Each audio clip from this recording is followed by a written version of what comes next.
Seorang petani pernah berkata dalam bahasa daerah yang diterjemahkan oleh penulis seperti berikut. Orang kota itu selalu menganggap kami kotor karena terlihat berlumpur. Padahal mereka tidak menyadari bahwa makanan yang mereka makan ada karena kami berkubang dengan tanah. Ini adalah salah satu potongan tulisan yang ada dalam buku berjudul Melihat Desa dari Dekat yang akan saya ulas di episode ini.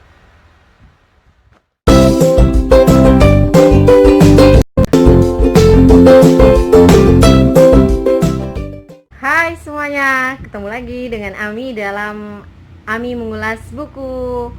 Selamat datang juga di bulan Oktober. Semoga semua aktivitas kita semakin dipermudah dan berjalan dengan lancar. Nah, edisi kali ini saya akan mengulas buku berjudul Melihat Desa dari Dekat. Ini adalah cetakan kedua yang diterbitkan pada bulan Juli tahun ini, dan cetakan pertamanya itu ini diterbitkan pada tahun 2018.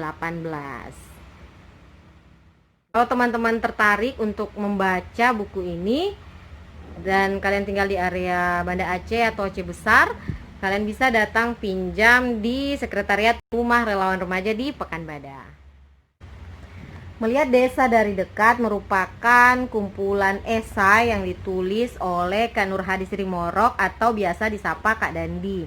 Di dalamnya kita sebagai pembaca akan diantarkan membaca 21 esai berisi pemikiran atau gagasan dari sang penulis berdasarkan hasil perjalanan dan pengalaman Kak Dandi mengunjungi berbagai desa, tidak hanya di Pulau Sulawesi tapi juga di berbagai desa di Indonesia, bahkan di luar negeri.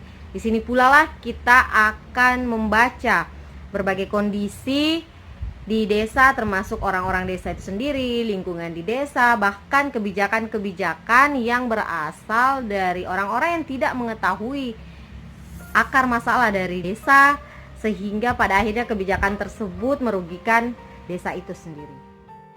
Melihat Desa dari Dekat ini membuat kita membaca catatan perjalanan penulis dan membuka pemikiran kita. Apalagi banyak orang, apalagi orang kota berpikir bahwasanya orang-orang desa itu terpinggirkan. Namun kalau kita berada di desa dan menyelami berbagai kondisi yang ada di desa, melakukan pendekatan bersama masyarakat, di situ kita akan banyak sekali belajar. Tak ayal jika kemudian orang-orang kota yang datang lalu merasa bahwa dia atau mereka merasa lebih dibanding orang desa.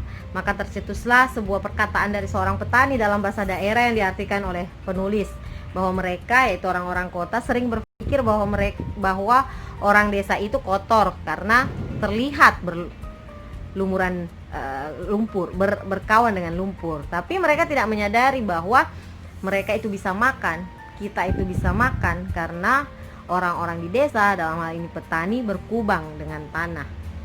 Nah, pemikiran-pemikiran seperti inilah yang harus kita rubah melalui berbagai bacaan, diskusi, membawa kita memahami bahwa kita akan banyak belajar di desa.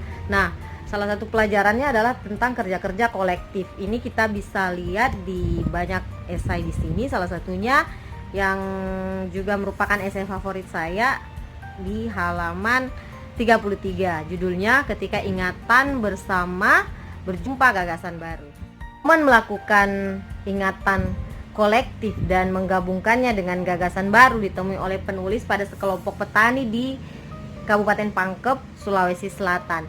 Pada saat itu mereka akhirnya menemukan sebuah gagasan untuk kembali bekerja bersama mengerjakan lahan mereka. Itu berdasarkan ingatan-ingatan mereka pada masa lalu bahwa kerja-kerja kolektiflah, kerja-kerja bersamalah yang membuat mereka bisa membangun desa mereka.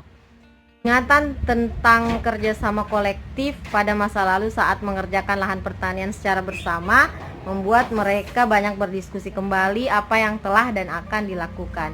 Pada akhirnya semuanya butuh usaha, butuh kerjasama. Keberhasilan ini pun segera tersebar, bahkan banyak petani lain yang mencoba melirik. Hasilnya pertanian padi organik Sri menyebar dengan mudah.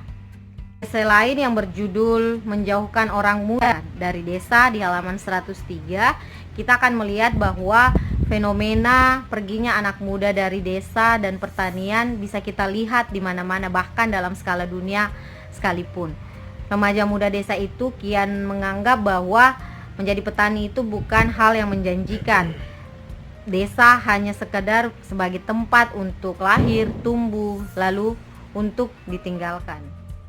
Esai-esai lainnya yaitu tentang penggunaan dana desa, lalu tentang hutan pinus yang banyak dikejar oleh orang kota demi foto yang mebel namun merupakan bencana bagi desa. Ada juga tulisan tentang catatan perjalanan bahasa Konjo, merupakan salah satu bahasa daerah dari daerah bernama Tanah Toa atau dalam bahasa Indonesia disebut Negeri Lama. Semua esai yang totalnya ada 21 esai ini merupakan bacaan yang menarik, meskipun ada yang harus saya baca lebih dari satu kali untuk beberapa judul, bukan karena susah untuk dimengerti, namun karena saya ingin lebih paham, atau bisa jadi karena saya miris pada beberapa keadaan yang diceritakan oleh Kak Dandi dalam buku ini. Buku ini saya sangat rekomendasikan untuk orang-orang kota, sehingga tidak berpikiran lagi bahwa orang-orang desa itu adalah orang-orang yang terpencil. Dan saya juga rekomendasikan untuk orang-orang desa sehingga membangun kepercayaan diri, mengembangkan potensi dan desa mereka masing-masing. Dan paling pentingnya adalah buku ini juga merupakan bacaan penting untuk para pemangku kebijakan dalam mengambil kebijakan-kebijakan terkait pengembangan desa. Semoga ulasan buku episode ini menarik dan bermanfaat. Yang belum subscribe, dan sampai jumpa di episode selanjutnya.